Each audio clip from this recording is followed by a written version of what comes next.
Hello बेटा। बच्चों, last video में हमने बात की थी रेजिस्टेंस की और उसके कुछ न्यूमेरिकल डिस्कस किए थे। आज हम डिस्कस करेंगे करंट डेंसिटी की बात करने वाले हैं। तो बेटा, करंट का रिलेशन आपने डिराइव किया था और वो रिलेशन आपके पास क्या आया था? करंट और वीडी ड्रिफ्ट वेलोसिटी के बीच ये रिलेशन आया था हमारे पास, I इक्वल टू NEA/VD। बच्चों, इन फॉर्मूले को आप लिख लिख कर याद कर सकते हैं। और ड्रिफ्ट वेलोसिटी आई थी आपके पास E/τ/m। ठीक है बेटा, जितना आप इनको लिख कर याद करेंगे, प्रैक्टिस करेंगे, उतनी जल्दी ये आपको याद हो जाएंगे। ठीक है, चलो बेटा, आज हमें बात करनी है current density. Current density current density को बेटा हम J से रिप्रेजेंट करते हैं और करंट डेंसिटी एक स्केलर क्वांटिटी है, सॉरी एक वेक्टर क्वांटिटी है। करंट डेंसिटी एक वेक्टर क्वांटिटी है, जबकि करंट एक स्केलर क्वांटिटी है। करंट कैसा है? Scalar quantity. ओके बेटा, चलो हम बात करते हैं करंट डेंसिटी की। तो करंट डेंसिटी क्या होते हैं? Current flowing per unit area normally. ठीक है, करंट डेंसिटी होती है current flowing through a wire, given wire, per unit cross sectional area normally. तो वो एरिया क्या होना चाहिए बेटा? नॉर्मली। एरिया नॉर्मली होगा तो जो एरिया वेक्टर होगा वो along the direction of current होगा। यहां से इसकी यूनिट बताएं, ampere per metre square. Current density बेटा एक सिंगल पॉइंट पे डिफाइन करते हैं। आप कैसे करते हैं? जैसे ये हमारे पास ये एक कंडक्टर है बेटा, यानी कि ये आपकी कोई वायर है और मान लीजिए ये आपका करंट ऐसे करंट ऐसे जा रहा है। ठीक है, तो इस वायर का ये वाला एरिया होगा A। तो इस एरिया का एरिया वेक्टर कौन सा होगा? यही तो होगा बेटा एरिया वेक्टर। क्या होगा? एरिया वेक्टर ये होगा आपका। ठीक है, इसका मतलब इस पॉइंट पर आप करंट डेंसिटी डिफाइन कर रहे हैं। तो current density J equal to this current upon this area. ठीक है बेटा, तो आपके पास जो करंट डेंसिटी है वो एक पॉइंट पे डिफाइन होती है। मान लीजिए आपका कोई वायर है, उसका क्रॉस सेक्शनल एरिया इस तरह से दे दिया जाए और ये हमारा करंट फ्लो कर रहा है I।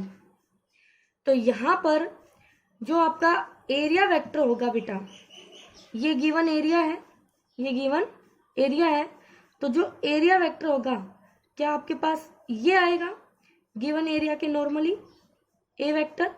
तो along the direction of current area क्या होगा बेटा? A cos theta. तो हम J को क्या लिख सकते हैं? Current density J equal to current upon area A cos theta.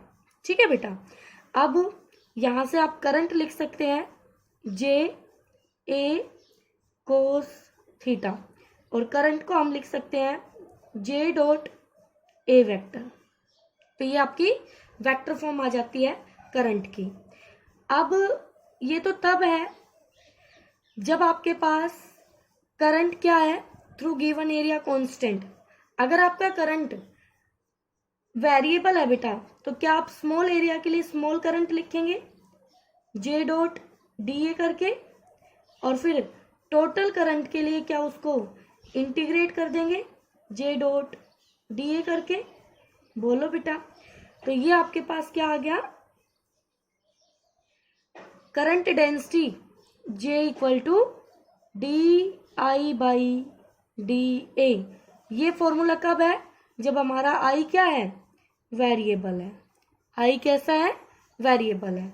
और ये फॉर्मूला कब है आपका? जब आपका I कैसा है? कांस्टेंट है बेटा, थ्रू ए वायर। ठीक है, अब ये आपके पास करंट डेंसिटी है। तो देखिए एक बार, करंट डेंसिटी हो गया, it is the current flowing per unit area of cross sectional normally, J equal to I upon a unit हो गई बेटा। और ये सिंगल पॉइंट पे आपने करंट डेंसिटी जे डिफाइन कर दी आई अपॉन में, और एरिया क्या होगा A cos theta along the direction of current A cos theta. ठीक है बेटा, तो आई आपके पास आ गया जे ए कोस थीटा, और इसको आपने वेक्टर फॉर्म में लिख दिया। अब देखिए बेटा, इस वाले रिजल्ट से देखिए ध्यान से, जो आपका ये देखिए, अभी यहां से आपके पास आ जाएगा, एक सेकेंड बस। अब देखिए बच्चों, यहां पर इस वाले से देखिए, आई इक्वल टू आपने लिखा इंटीग्रल जे डॉट डी ए। आप इसको कैसे कंपेयर करेंगे बच्चों, आप इसको ऐसे करेंगे, मेरे पास ये I equal to J dot D A integral, और इस इक्वेशन को मैं कंपेयर कर रही हूं phi equal to E dot D A से। अब कैसे कंपेयर कर रही हूं वो देखिए आप, यहां हम इसको बोलते हैं इलेक्ट्रिक फ्लक्स या flux of electric field, flux of electric field. तो बेटा यहां पर ये इलेक्ट्रिक फील्ड था, तो ये इसका फ्लक्स हो गया, ये करंट डेंसिटी है तो ये इसका फ्लक्स हो गया। तो हम क्या कह सकते हैं इसको, फ्लक्स ऑफ करंट डेंसिटी। देखो बेटा ये लिखा हुआ है, flux of current density. Okay, इसी को यहां पढ़ते हैं surface integral of electric field. Flux क्या होता है, surface integral of electric field. तो इसको पढ़ेंगे बेटा surface integral of current density, वो होता है हमारे पास इलेक्ट्रिक करंट।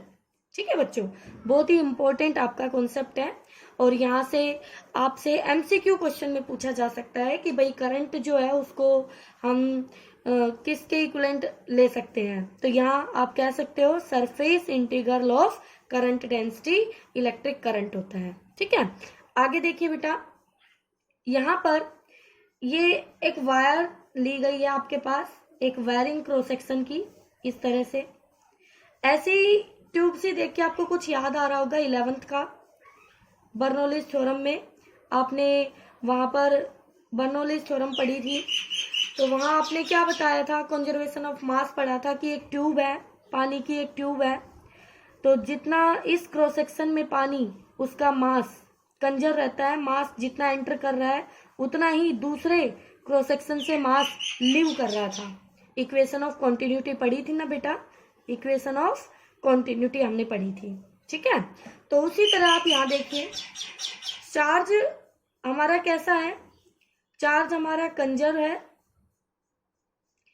जितना चार्ज यहाँ 1 सेकेंड में एंटर करेगा उतना ही चार्ज इस वायर में 1 सेकेंड में लीव करेगा बेटा। तो मैंने यहाँ पर एक क्रॉस सेक्शन एरिया यहाँ ले लिया और एक क्रॉस सेक्शन एरिया यहाँ ले लिया। आप देख पा रहे होंगे अपनी नोटबुक में, एक क्रॉस सेक्शन 1 पॉइंट और ये 2nd पॉइंट। तो इस पूरी वायर में थ्रू आउट द वायर, ये वायर बेटा कैसी भी हो, इस तरह से किस तरह कैसी भी मुड़ी हुई हो, ठीक है, ये आपकी कोई वायर है, इसके इस एंड से लेके मैंने ऐसे एक ये बैटरी कनेक्ट कर दी, और ये ऐसे एक वायर थी, यहाँ प्लस माइनस, और बैटरी के पॉजिटिव से ये करंट चला ऐसे, तो इसमें करंट एंटर किया और ये लीव किया। तो 1 सेकेंड में जितना चार्ज यहाँ से एंटर करेगा उतना चार्ज यहाँ से लीव करेगा। तो थ्रू आउट द वायर आई क्या रहेगा आपका, सेम रहेगा। क्या रहेगा बच्चों, सेम रहेगा। बहुत ही इंपॉर्टेंट कॉन्सेप्ट है आगे के न्यूमेरिकल्स के लिए।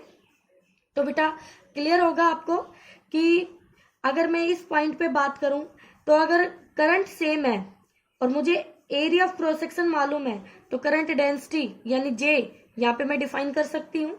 इसी तरह मैं यहाँ डिफाइन कर सकती हूँ करंट डेंसिटी जे। ठीक है, तो अब देखिए ध्यान से, आपके पास ये गिवन वायर है और throughout the wire current हमारा सेम है बेटा, रीजन बता चुके हैं। I1 equal to I2 equal to I same रहेगा बेटा, और 1 और 2 पॉइंट पर अगर हम डेंसिटी को कंपेयर करें, करंट डेंसिटी को, तो बेटा जब जो डेंसिटी होती है वो डेंसिटी होती है आपकी J equal to current I upon area, और I हमारा सेम है बेटा, कांस्टेंट है, तो J इनवर्सली हो जाएगा किसके, एरिया के। एरिया ज्यादा डेंसिटी कम, एरिया कम डेंसिटी ज्यादा, ठीक है। इसी तरह VD का relation I equal to NE था बेटा, तो VD को आपने लिखा I बाई NEA, तो I तो throughout the conductor same है, तो VD फिर से इनवर्सली हो गया एरिया के, तो जहां एरिया ज्यादा वहां drift speed, drift velocity of electrons कम होगी, और जहां एरिया कम है वहां ज्यादा होगी, यानी यहाँ इलेक्ट्रॉन जल्दी जल्दी भागेंगे। वो प्रेशर वाली बात ध्यान होगी ना आपको, कि एक ट्यूब है आपके पास, उस ट्यूब का एरिया कम है तो पानी ज्यादा प्रेशर से आ रहा है, एरिया ज्यादा है तो पानी कम प्रेशर से आ रहा है, वही वाली बात है बेटा। अब देखिए एक छोटा सा न्यूमेरिकल है यहाँ पर, ये हमारे पास एक वायर दी गई है जिसके वेरिंग क्रॉस सेक्शन है, यानी area of cross section different है। तो यहाँ पर आपको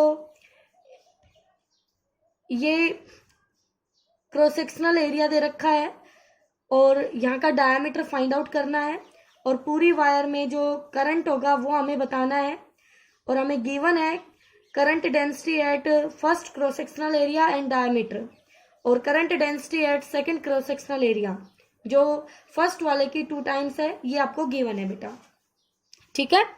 अब बताइए क्या first area of cross section पर हम अपना यही कॉन्सेप्ट यूज करेंगे कि करंट सेम रहता है। पहले तो डायमीटर से हम एरिया ऑफ क्रॉस सेक्शन लेंगे, और जे डेंसिटी से हम दोनों फैक्टर से हम करंट फाइंड आउट करेंगे, तो J इंटू ए आपने करंट फाइंड आउट कर लिया, यहाँ से 3.9 एम्पियर आपका आ गया, ठीक है। अब उसके बाद यही कॉन्सेप्ट आपने यहाँ यूज किया कि current at this cross section, current at this cross section, since दोनों इक्वल होंगे, और इस करंट को लिखा जाएगा J1 A1 और इस करंट को लिखा जाएगा J2 A2। यहाँ पे एरिया की वैल्यू पुट की गई बेटा, पाई D1 बाई 4 D1 का स्क्वायर, और यहाँ करंट डेंसिटी J2 हो गया 2 टाइम्स ऑफ J1, और पाई D2 का स्क्वायर बाई 4। जो आपके कैंसिल हो गए वो उनको कैंसिल कर दो टर्म्स को, तो D2 आ गया D1 बाई √2, और D1 गिवन है 2 mm, तो 2 mm यहाँ रखेंगे तो √2 पे कैंसिल, तो √2 mm आपका ये डायमीटर आ जाएगा D2, और ये आपका आंसर होगा, ठीक है बेटा। तो इस तरह से आप इसके क्वेश्चन कर सकते हैं अपनी बुक से। तो बच्चों यहाँ ध्यान रखना, इस कॉन्सेप्ट को ध्यान रखना अपना, कि आपका चार्ज कंजर्व है, और जब 1 सेकंड में चार्ज जो एंटर हो रहा है वही चार्ज यहाँ से लीव करेगा, तो जो आपका करंट होगा वो सेम रहेगा, ठीक है। तो आप इसको ध्यान रखें।